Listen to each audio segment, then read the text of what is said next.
सभी साथियों को महाशिवरात्रि की बहुत बहुत शुभकामनाएं। महाशिवरात्रि केवल एक पर्व नहीं, बल्कि आत्मा और परमात्मा के मिलन की रात मानी जाती है। पृथ्वी पर आध्यात्मिक ऊर्जा चरम पर होती है। मन, शरीर और आत्मा को शुद्ध करने का श्रेष्ठ अवसर मिलती है।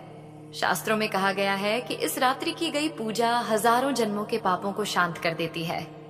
और जो व्यक्ति महाशिवरात्रि की कथा श्रद्धा से सुनता है, उसके जीवन के दुख स्वतः शिव के चरणों में समर्पित हो जाती हैं। प्रिय साथियों, कथा को अंत तक अवश्य सुने।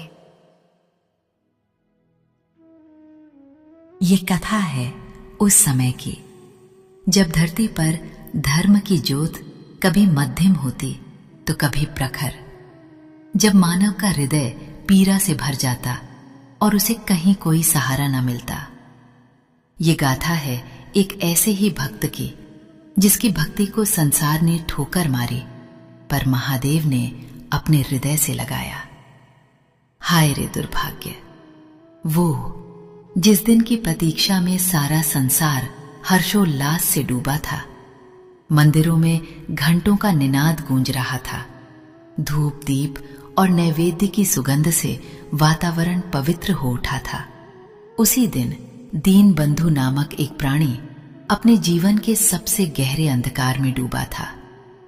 महाशिवरात्रि का पावन पर्व। पर दीन बंधु के लिए ये पर्व नहीं, उसके टूटे हुए हृदय पर एक और घाव था।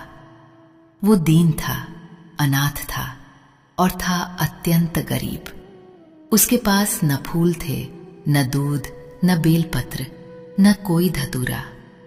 उसके पास थी तो बस एक कांपती हुई आत्मा, एक फटा हुआ हृदय और आंखों में उमड़ते खारे आंसुओं का अथाह सागर।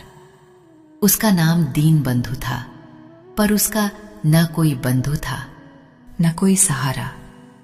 गांव के बाहर एक टूटी फूटी झोपड़ी में वो अकेला रहता, जो शायद ही उसे तूफानों से बचा पाती।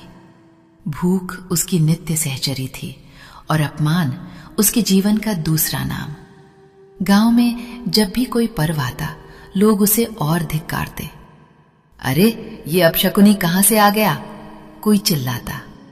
हटो हटो, इसकी काली सूरत देख ली तो दिन बिगड़ जाएगा। कोई दुकान वाला उसे अपने पास भटकने भी नहीं देता। उसके शरीर पर मैले कुचैले फटे पुराने वस्त्र थे, जो शायद ही उसके तन को ढक पाते थे। बाल बिखरे हुए, आंखें धसी हुई और चेहरा भूख व पीड़ा से जुर्रीदार। एक बार की बात है, गांव के मुखिया के घर विवाह था। दीन बंधु